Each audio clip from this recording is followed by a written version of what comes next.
Welcome to the show. This week, we're going to talk about Interstellar. Interstellar. I was your ghost. I was your ghost. Okay, well, Wait, let's start off. before we say anything, Spoilers for the rest of the half the hour, whole, whatever. yeah, the whole thing. forever. mega Right, spoilers. yeah. Forever, Spoilers. spoilers, forever and ever. 100 spoilers, Rick and 100 Morty. times spoilers. Okay, so with that established, we're going to talk about Interstellar in full depth discussion. And for the record, we saw this movie like 5 days ago and have been like, no, we can't talk about it till the show. Yeah. So I haven't even seen these guys since we went to see the movie. yeah, so we're just letting it all out All right. right here. I think we've had plenty of time to process, Yeah. the information. So who wants to start? Chris looks like he wants to start. Okay. I thought it was very good. Okay. Yeah. I will establish that, overall, Paul Giamatti thumbs up. But I did have issues with it, as I think some critics have.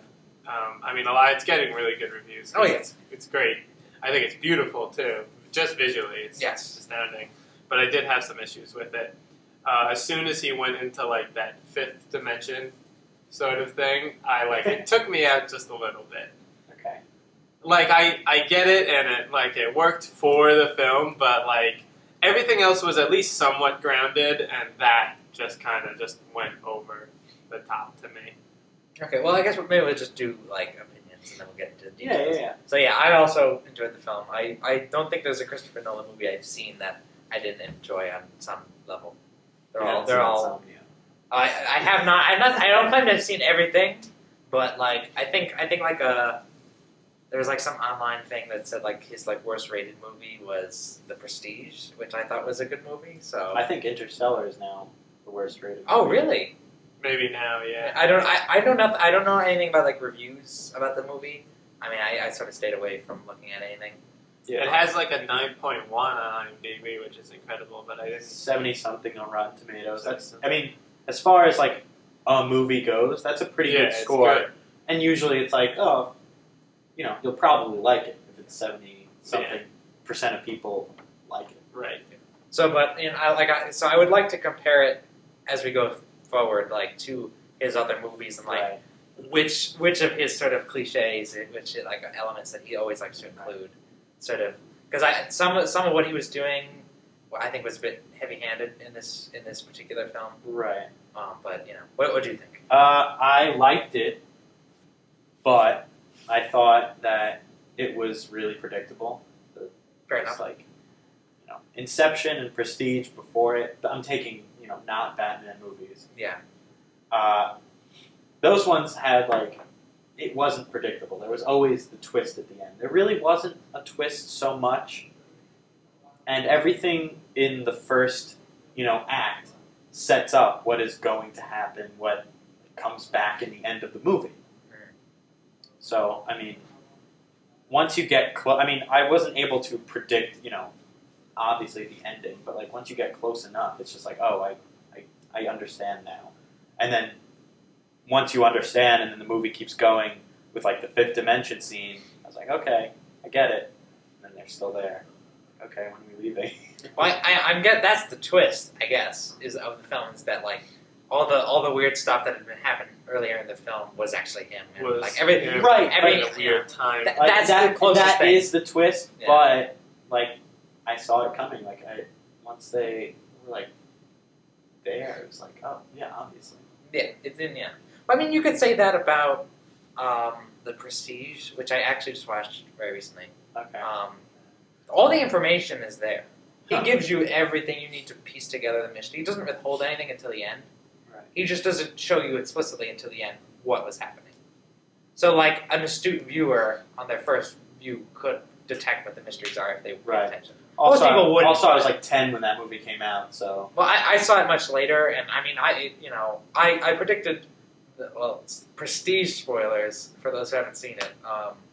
So I predicted he kills his clones when he transports himself, because they established that very clearly. It clones, it doesn't transport, it clones, and that he can't, he has to get rid of the other clone in order for him to. That sort of came together for me. But the whole like Christopher Nolan has a twin brother double Christopher thing. Nolan. Or sorry, no, Christian Bale. Sorry. Jonathan Nolan. Yeah, sorry. Christian Bale's twin, like, you know, and they tell you explicitly, like, they're like, he uses a double. But you're like, and then he doesn't believe it, and then it's like, okay, you know, he does have a double, it's a twin brother, and he's pretending he's living, you know, two people are living the same life. That's a movie I have to watch again. But, like, that was much more of a surprise than I think the big surprise where he's like, killing the clones every time Right. to do the trick. Right. But, like, I didn't realize that until they told me. Another thing is, it was less action than his previous movies. Definitely. There was like, I don't know, there was a lot less conflict, and when there was conflict, it was like Very wrapped personable. up very neatly in certain sections of the movie. Like Yeah, the entire them going to the alien planet and Matt Damon is there and they fight. Mhm. Like that's about as like high stakes as the movie gets. That's the most action you're going to see in the movie. Yeah. But I was okay with that because things like happen and then they get wrapped up, but there are consequences for each one of those things that happen. Right. And to me, that I really like that aspect because to me, like every one of those little things, I was like, okay, they're good now. Oh no. Okay, they're good now. Something else Oh is no. going Like on. it just like everything just kept hitting them and hitting them, and they kept fighting through it. But it started with like we're going to do Plan A and everything's going to be fine with all these guys. To like two of them died and then this happened and this happened. Like it just kept getting worse and worse and worse until a point where I eventually thought like, oh, I thought like he's definitely going home. And then like right at the end, I was like, oh, he's never going home, and I was extremely upset. And then I kind of thought he shouldn't have gone home. Yeah, like Seeing Murphy when she's like 87 or whatever, I was like, this doesn't matter that much to me.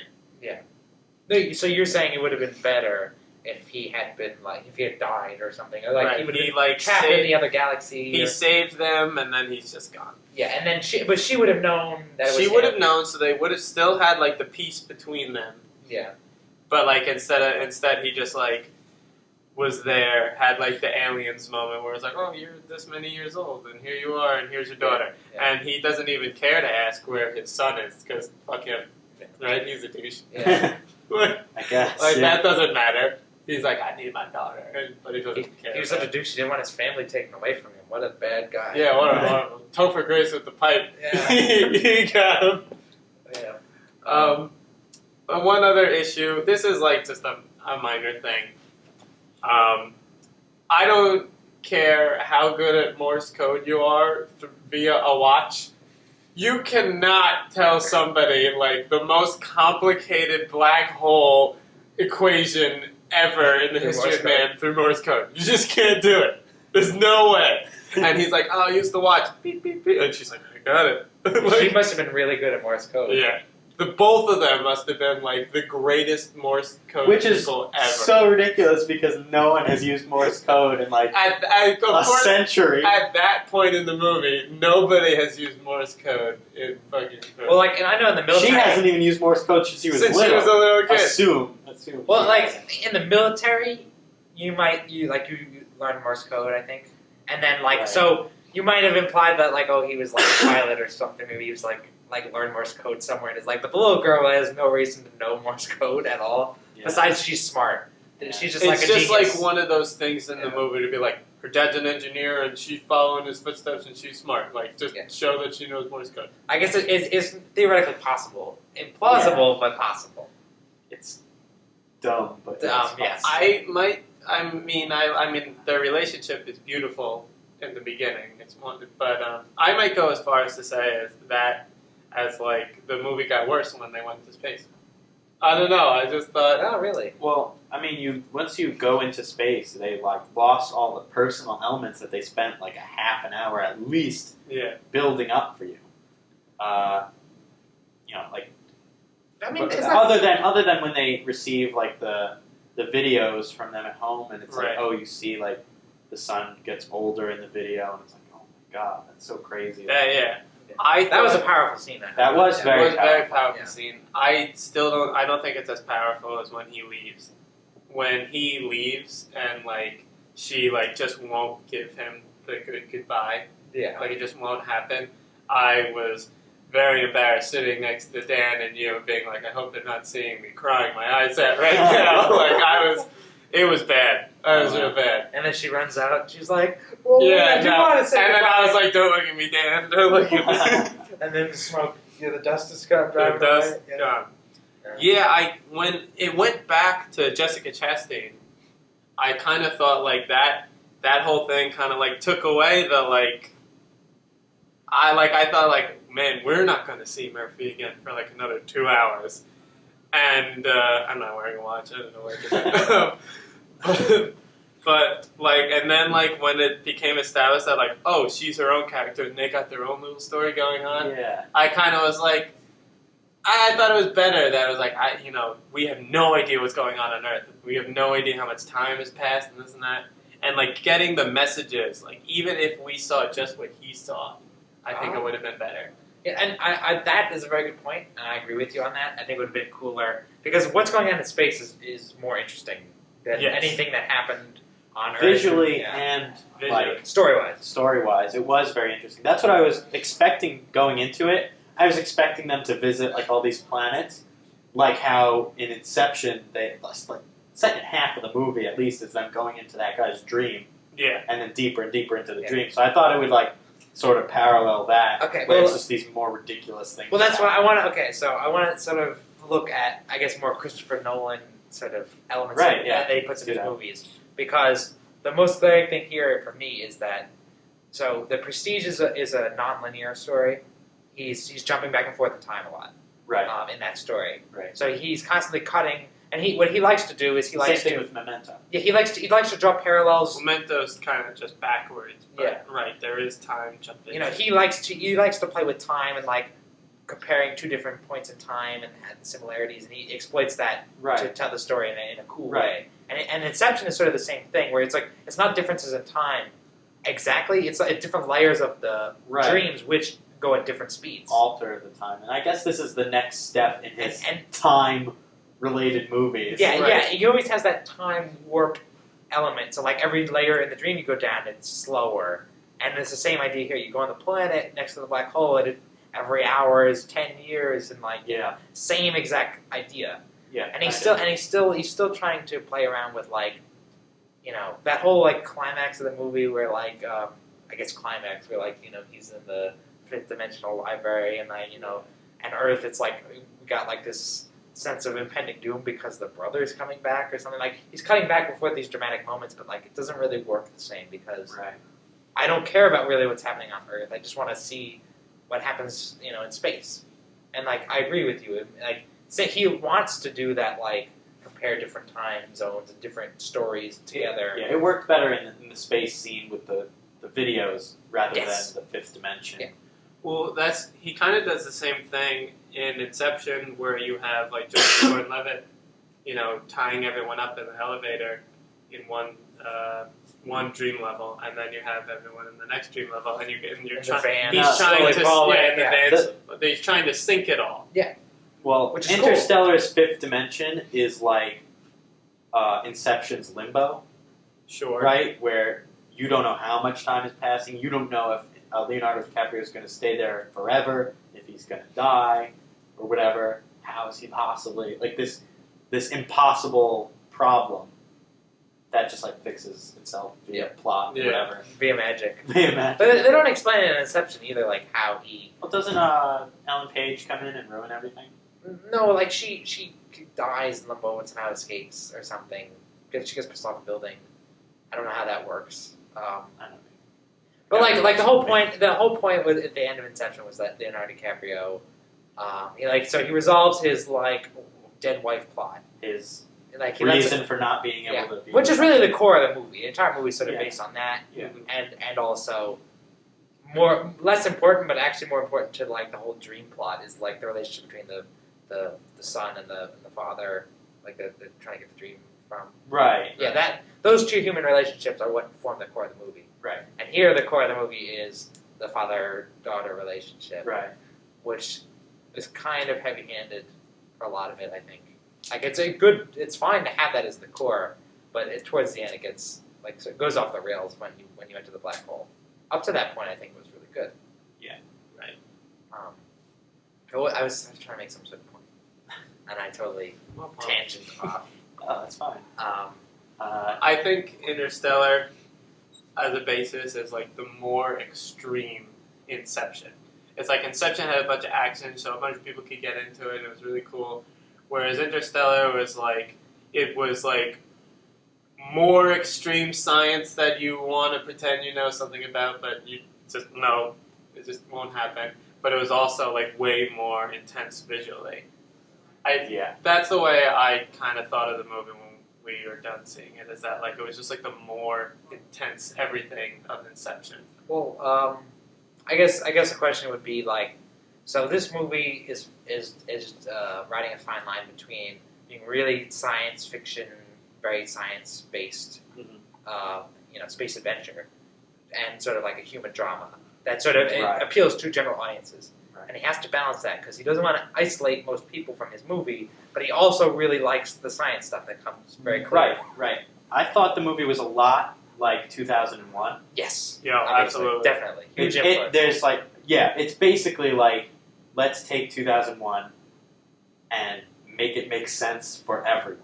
Yeah. And in doing so, makes work. 2001 make more sense. Well, like, I mean, 2001 is there's very little dialogue, a lot of score, music, and of course there's a lot of those elements here, a lot of good score, good, visuals. But this one, there's a lot more expository dialogue. The whole scene where they're Right. They make the whole the whole 2001. They make it personal. Yeah. In Interstellar. Yeah. It's basically the same movie, except it's like sandwiched in this like story that anyone will relate to and is less alienating than 2001. There's a lot more going on in 2001 than I think is going on in Interstellar. Oh yeah, but it in the same way it like sort of dumbs it down to the general audience. Yeah, obviously you don't want to alienate. Obviously, there's an extreme comparison. It's like even visually, when he's like first going into the black hole, you almost have that same shot where he has like it's all blackness and he has like the colors on his mask. Like that's that just screams like I've seen 2001 and I really liked it. And I liked it. So I put that in my movie. Yeah. But like the whole scene where they're in the library, he has the robot there. We don't even see the robot. It's just like he can talk to the robot. That way he can explain what's happening to us, because if he just was pulling strings and like knocking books off, I guess we could kind of figure out what was going on. Well, I think we would be able to figure out, but like he's afraid as a filmmaker. Like people they think this is weird, and like they don't know what's happening. He might have played it too safe. Yeah, exactly. He might have dumbed it down too much, and it made it predictable for me at least. Yeah. What's going on? It's like, yes, again, we know what's going on. And which I don't think is a problem for his other movies, because I think he makes it obvious enough, but he doesn't come out and say, he doesn't have dialogue that says, well, like, oh yeah, like we escaped limbo now, and we're gonna go back and get off the plane and see where we got. Like, he doesn't have to say that. You get it off from visuals and like, you put it together. What is actually happening? Yeah, you're watching Show, don't tell. Exactly. Famous thing. Yeah. As a wise man once said, show, don't tell. Yeah. Who was that? Abraham Lincoln. Yep. I think it was him. Matthew McConaughey in the Lincoln commercial. Show, don't tell. All right. So I think he was just scared to make too extreme of a science fiction movie. So he dumped it down to make it accessible, which I think it was. Definitely. Oh, sure. Yeah. Like I don't deny it. I still think people are gonna say when they watch it, like oh, the last part was weird and I didn't understand what's happening. Yeah. Even though they're very I've heard obvious. Other people, people our age, they're just like, it's just like really sitting with me. Like they've been thinking about the movie for like a day or two. And once we got out of the movie, I was like, okay, that's what happened. There's nothing more to it. Yeah. I had much more, I guess, I had a deeper experience when I saw Inception, because Inception sort of blew everyone's mind when they first saw it, and like I had to watch it several more times before I really understood everything that was happening. Every time I watch Inception, I still don't get it. Like I totally understand, but it's like there's like some things. Did I find another clue? No, I don't know. I have no idea. I never thought Inception was that confusing until like the last shot, and I think the last thing is just bullshit. It's just gonna fall. It's done. I mean, it's intentionally ambiguous. That's right. As but a I filmmaker. think on an outward story point, he wrote it and it was just like, oh, and the thing will fall. And then some dickwad producer was just like, why don't you cut it before it falls so everyone's head explodes? No. What I think the point of that last scene, which I think I've read somewhere and I tend to agree with, is that it doesn't matter what the top does because he's accepted it as his reality. That's the point. The point is that he's happy. He went to his kids. He ignored the top, and he went to his kids. That's true. Because that's what he wanted, and it didn't matter if it was real or not. Normally, in the preceding 2.5 hours, he would be like, "Oh my god, the top." His character arc is sort of that he came home, whether it's reality or not. He came home. Yeah, that's fair. But that's also the thing. It's part very of the character based. Part of the rewatchability of Inception is that you already know the ending. So let's look throughout the preceding 2.5 hours to see if there's clues to the ending. There aren't any. But no, they're not. There's one point though when he right when he goes to like the underground chemist guy. And he has the really extreme one, and he gets out. He goes to spin his top, and but he's all messed up, and he fumbles it, and it just kind of drops. So a lot of people think that scene right there is no, he's stuck the whole time because he didn't even get the check. And I don't know. Well, you could read into that movie probably a lot more. Right. Right. But I bet if you ask Nolan, what actually happens, he'd be like, he dropped the top because he fucking think. He'd probably be like, what do you think? And it's fuck. But that's another problem with Interstellar is I don't think it has that rewatchability that Inception does, that the Dark Knight movies do.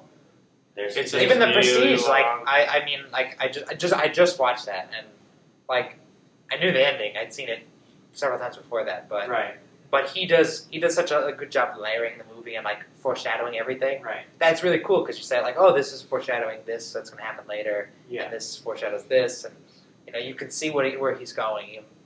Even though the ending, the twist is gone. Right. There's still, like you said, rewatchability, which I don't know. I don't know if there's a lot of rewatchability in Interstellar. I'll probably see it again just because I have to sort of Yeah, I won't be at ease unless I see it again. Mm-hmm. No, but the only scene I could see myself being excited to see again is the entire short Matt Damon arc when they're on that planet. That is the most conflict, the most action, the highest stakes. Yeah. What did you guys think of that scene in particular? Because, he has a whole I guess philosophical thing going on. It's what do people care about? Do people put their own selfish needs before humanity, or and that's a big theme of the movie is do you care about your own family, yourself, or do you care about the human race? There's something that happened in that movie where there's no real antagonist, obviously, but the three people. The dust is the dust. Yeah. Dust matters. But the three people who could kind of be considered gray characters are Michael Caine, Casey Affleck, who's his son, and Matt Damon. Yeah. All three of them really have good intentions. Yeah. But they go against Matthew McConaughey and Jessica Chastain. And so it's they're liars and they're wrong, and meanwhile Matt Damon's Matthew McConaughey is just trying to go back to see his family instead of save humanity. So I have to save humanity by taking him out.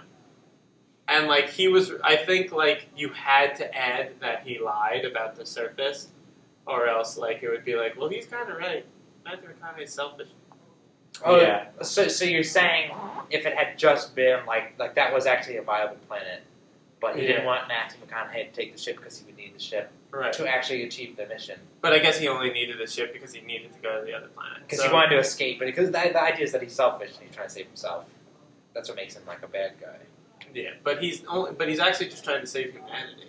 Well, that's what he says. But I mean, he put up the Humanity and himself. And- he and did himself. emphasize that he hated being alone on the planet, which I totally understand. Oh yeah, All the reasons are justified, obviously. but he's just like a dick. But it's like and then Michael Caine. is Michael Caine, trying to save humanity in a very pragmatic, scientific way. right? But like he knew that like no one would go on this mission if they knew they were never coming back. Right. Or that their loved ones wouldn't be saved, and they were Right. just going to grow a new petri dish. And it's sort of a Yeah. commentary on us and the environment and how it was like, fuck the future. Yeah. I'm here now. I'm here right now. I just want my corn. And then Casey Affleck just wants his corn. He just wants his. Yeah, he was like the most nebulous villain because he was just like, I don't even know what He was. didn't even say anything. Yeah, I don't during even those know what he was scenes. upset about. Like, He just He- kept like coming he didn't in, want and them I to was like, take I grew his a beard family. now, and he's like, what's going on? Yeah. That's he just wants to farm and take care of his family, but then the sister's like, your family's dying of like tuberculosis or something, Yeah. and also the Earth is dying. and he already lost one kid. yeah. Yeah. So he probably has the least reason to be a bad guy, I guess. Though- I guess you could say, I mean, this is the one thing that is more like normal in 2001, is that 2001 actually has like pretty much straight up villain. Like Hal is just straight up bad dude. Right. But when you But he's not. think about Hal in the scope of the entire movie, that Hal scene is pretty short. It kind of is like the Sure. Matt Damon scene. And what I think that Matt Damon arc was about, it was sort of like a translation of the Hal fight scene Yeah, sure. and the very beginning of 2001 where it's like the Neanderthal monkey people just beating the shit out of each other. Well, they discover weapons. Then they discover weapons, right? Right. And it's like you're on this planet, like in another galaxy, like the most ridiculous stretch of the imagination, and two men are fighting with their hands. Yeah. I thought it was like an interesting. I don't have a problem with that as a conflict. Yeah. That's exactly what I'm saying. I was saying like it was kind of combining the two conflicts into one. I was fine with that part of the story. I'd say it kind of loses me and probably most people once he actually gets to the fifth dimension wormhole part. Right. I'd say that's probably the weakest part. Which is kind of like the giant space baby part of 2001, which Sure. makes no sense to me. Well, because you have to either watch the extended edition of the movie where they explain more, or read the book. I guess read the book. Yeah, read the book would probably be better. But like, it's sort of the same.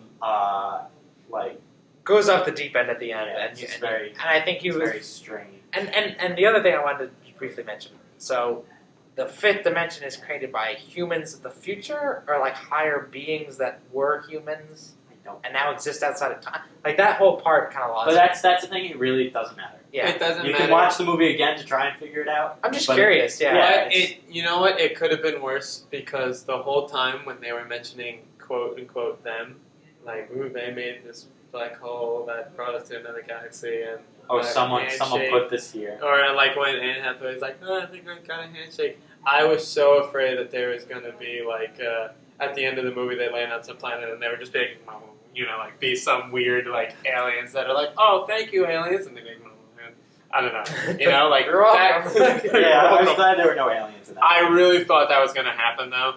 Well, I didn't think that they were going to show aliens, but I thought the implication is that like there's some like higher order being. Right. Same idea. Like the end of 2001: Space Odyssey is like when he becomes a space baby. It's like he's become a higher order of being, a being Right, that right. exists outside of sort of time and, And they space. simplified that with the fifth dimension scene. Yeah. Interstellar. So, but the implication there is that in the future, humanity attains that level of like control over the universe, basically.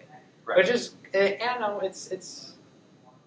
I mean, to me, that's sort of like that's a bold statement. It's a very subtle but yet bold statement. Like he's saying that humanity basically becomes gods because of science in the future. Good So doesn't really matter to the story that much because No, it's just not a really. mechanism. But I'm saying It's just kind of like, oh, this worked out. there's a strong like human progress sort of element in the movie, which is counteracted by the like people in the future while they're on Earth believe they don't believe in the Apollo mission. We didn't go to the moon. Is conspiracy. That was kind of funny. I like that part. Yeah, even though people can be dumb in the short term, in the long term, we're gonna get to fifth dimension people. Right. That was another thing about the movie. There was no, besides the two robot assistants, which are cool as fuck. they were really cool. Yeah. There was no This is the future. humor to the movie. There's usually some. There's no comic relief. There wasn't really a comic relief thing. It was a very somber movie, I would say. The funniest part is probably just where like the humor setting on the robots. Like that was it. Yeah. That was it. Really. That's it, yeah. It's like, this is the funny part. We're turning it down to 75. Yeah. Turn that shit down. We got to get back to the serious space plot. Going down to the tidal wave planet now. And that's another thing too. I thought the inclusion of those robots was a callback again to 2001 and playing with your expectations from that movie, because it's the one robot in that movie was evil, so these guys have to be evil. Yeah. But they're not. Yeah. If anything, it's very subtle humanization of those robots, because they're eventually by the end they're treated just like the humans in terms of trying to save them and the sacrifices that they have to make. Yeah. And Matt Damon murders one of the robots to survive, or I guess is the implication there that he sort of killed the robot so that that he could fake the data, right? I think it was. Because the robot probably wouldn't let him fake the data. Maybe, I don't know. I have to rewatch it. That's something Yes, I'm not even sure. think about that. I don't know. Because to me that stuck out because I'm him taking out the robot to me. If anyone tries to mess with what I've been doing on this planet, which was nothing, because there's nothing on that planet, it'll just explode in their face and they'll die and I'll be able to take their stuff and leave, which is what he does. Yeah, which I thought it was more my initial thought of what the twist was going to be, because I was assuming there'd be some sort of twist where it's the robot wanted to do something that he wouldn't. I think it was more the robot was holding all of his not information. Yeah. Well, that's what it ended up being. Found out. Yeah. That's when I first saw it, I'm he had to kill the robot because the robot either wanted to do something that he didn't want to do, or it was trying to prevent him from, doing something sinister. I thought that was going to be more of a source of conflict, but it wasn't. So that was a dead end, red herring for me. Anyway, I don't know if you guys saw that. Like I said, I didn't even think about that. Now I gotta rewatch it. Yeah. The movie opens with him waking up, in panic, and his daughter is "Were you dreaming about the crash?" It seems like a common thing that this dude can't sleep because he was in a bad crash. Never mentioned again. Yeah. Yep. It's briefly mentioned when it's paralleled in when he's flying ships later on.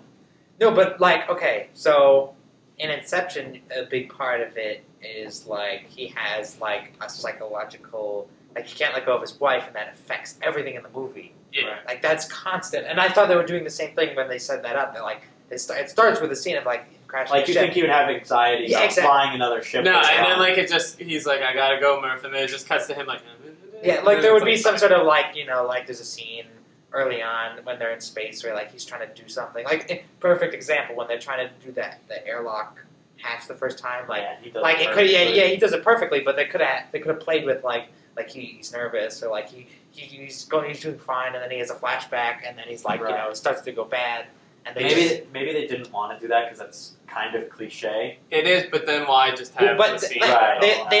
They gave the setup, but they didn't do anything with it. Right. So they could have just removed that. There were shots later on that looked matched the shots from the beginning. Yeah. But other than a visual cue, there was no outwardly stating oh, this is similar to what happened in the crash.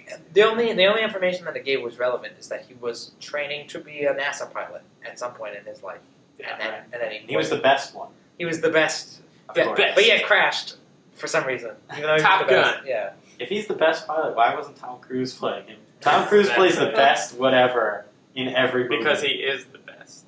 Oh god, you're gonna give Chris like I know. you know. An alternate universe. Chris is so excited about Yeah. Tom Cruise in Interstellar. Yeah. And there's a universe out there where Tom Cruise plays every part in Interstellar, like an Eddie Murphy movie. Just like Anne Hathaway, like Tom Cruise Yeah. and Goose, and he's just Yeah. like, I'm in love with Edmonton. I'm in love with myself. Love transcends all Tom Cruises. Tom Cruise. What do we think of that scene, just quickly? I don't know what our time is, but... We're getting close to time. Okay. So we can talk about it. I just want to talk about the Anne Hathaway performance, because, I mean... you didn't like it? No, I Okay. didn't. Well, because, the cheesiest scene in the movie is probably, excluding maybe, the end part, just because that's weird, but, her, love, is greater than gravity and time. Love exceeds everything. That was just really ham-fisted to me. I thought it was nice. Well, it's a nice... It was a nice sentiment. Yeah, I no, thought it was nice. I think she did a good job performing it, and I think it was, a nice message, but, it was just... Again, very we have to state explicitly what the themes of the movie are, and we can't just show what the themes of the movie are. Right, but I think that is she's talking about it too, about this guy, but it's when you think about it, it's But he's irrelevant. that's also what he's thinking about with his daughter. Not his son, because he doesn't like him, obviously. Well, He's a dumbass farmer. Because he's a stupid farmer. he didn't go to college. He gets to go to college. But he was number 2 in his class. Yeah. I don't know. Whatever. The performances in the movie were not up to the par set by those actors in other movies. That's what I thought. I think McConaughey was really good. Yeah, he was. He's always good. That's the thing. He's always consistently a good actor. But he was better in True Detective. He was better in Dallas Buyers Club. I haven't seen either of those, so I guess that's I where don't I know. just stand. This, to me, was him at a next level for me, because I think the last movie I saw with McConaughey was Made in Manhattan. Well, Well, So set your expectations low. that's people. my expectations real low, I guess. I don't know, I thought Michael Caine's performance was kind of weird. Just his place in the movie was weird. his existence seemed like a favor to Christopher Nolan. Yeah. It's great job with Inception and the Batman movies. I'll just do this one more for you. And he's in And The Prestige. Prestige, yeah. He's in all those movies. Yeah. He's he does have a lot of the same actors, but I think Michael Caine's in literally everything. So, I don't know if he was just shoved in there because Yeah. That's what I'm saying. Michael Caine and Hathaway, they were less than. On that note, It's murder man. Off camera. on a planet in another galaxy. Yeah. We'll crack your helmet so you can't breathe the air that's not toxic, but it's kind of toxic. It's only a little. Slowly toxic. just slowly, you'll die. You'll die, but it'll take a bit of time. You'll get enough time There's enough time to for me think to be about saved. your loved ones. Your faces are gonna be sucked out into space like the Alien and Alien Resurrection. Matt Damon in that whole scene is really funny. He's like, I'm really sorry, but I'm going to keep talking. But here I go. Yeah. I'm going now. But wait, but it's okay. But I'm sorry. Yes, I had to do this. I had to. I'm sorry. But, do you human see the- nature says that I have to preserve myself. But you love your kids, don't you? But you love your kids? Do you see them? Okay. I'm really going now. But wait, I'm sorry. He just keeps talking as he's climbing away. Yeah. What if Matt Damon in Interstellar was Will Hunting?